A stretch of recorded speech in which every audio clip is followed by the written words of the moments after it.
ഉമേഷ്, ഞാൻ തിരിച്ചു വരാം താങ്കളിലേക്ക്. പ്രധാനപ്പെട്ട ഒരു വാർത്ത വന്നിട്ടുണ്ട്. നികുതിദായകർക്ക് സുതാര്യ ഇടപാട് ഉറപ്പാക്കുന്ന പദ്ധതിയുടെ ഉദ്ഘാടനം പ്രധാനമന്ത്രി നിർവഹിക്കുകയാണ്. പുതിയ നികുതി പരിഷ്കാരങ്ങൾ പ്രധാനമന്ത്രി പ്രഖ്യാപിക്കുകയാണ്. തത്സമയം क्या ये सिर्फ सजा देने से आया है? जी नहीं, बिल्कुल नहीं। इसके अगर मोटे मोटे तौर पर मैं कहूं तो 4 बड़े कारण हैं। पहला, पॉलिसी ड्रिवन गवर्नेंस।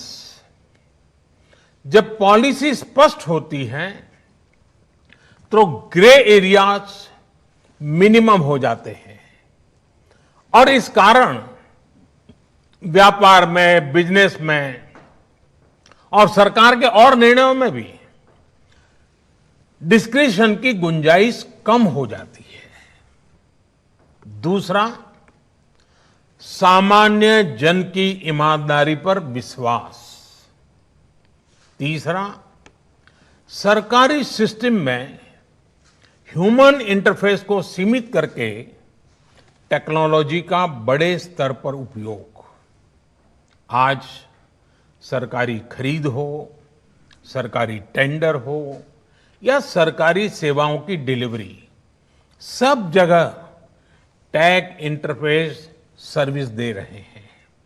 और चौथा, हमारी जो सरकारी मशीनरी है, जो ब्यूरोक्रेसी है, उसमें एफिशिएंसी, इंटीग्रिटी और सेंसिटिविटी के गुणों को रिवॉर्ड किया जा रहा है, पुरस्कृत किया जा रहा है।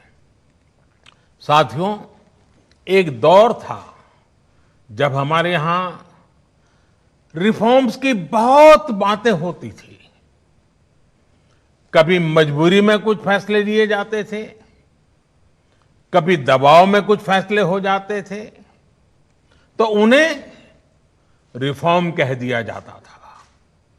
इस कारण इच्छित परिणाम नहीं मिलते थे। अब ये सोच और अप्रोच दोनों बदल गई है। हमारे लिए रिफॉर्म का मतलब है रिफॉर्म नीति आधारित हो, टुकड़ों में नहीं हो, होलिस्टिक हो और एक रिफॉर्म दूसरे रिफॉर्म का आधार बने, नए रिफॉर्म का मार्ग बनाए।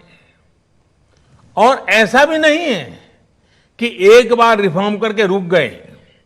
ये निरंतर सतत चलने वाली प्रक्रिया है। बीते कुछ वर्षों में देश में 1,500 से ज्यादा कानूनों को समाप्त किया गया है। ईज ऑफ डूइंग बिजनेस की रैंकिंग में भारत आज से कुछ साल पहले 134वें नंबर पर था। आज भारत की रैंकिंग 63 है। रैंकिंग में इतने बड़े बदलाव के पीछे अनेकों रिफॉर्म्स हैं, अनेकों नियमों कानूनों में बड़े परिवर्तन है। रिफॉर्म्स के प्रति भारत की इसी प्रतिबद्धता को देखकर विदेशी निवेशकों का विश्वास भी भारत पर लगातार बढ़ रहा है।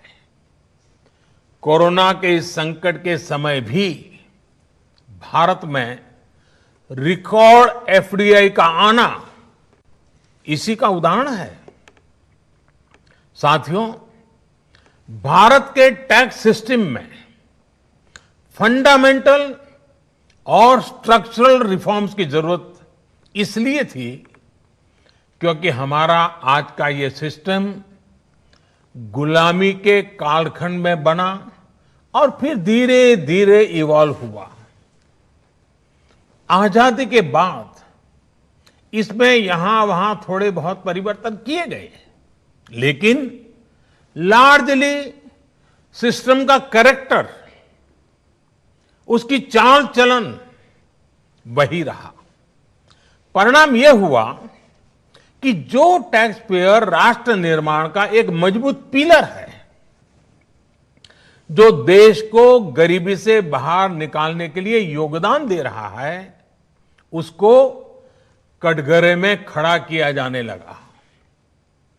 इनकम टैक्स का नोटिस फरमान की तरह बन गया।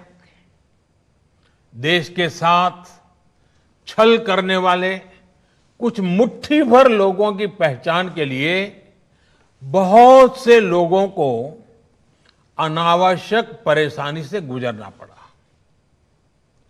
कहां तो टैक्स देने वालों की संख्या में गर्व के साथ विस्तार होना चाहिए था और कहां गठजोड़ की साठगांठ की व्यवस्था बन गई।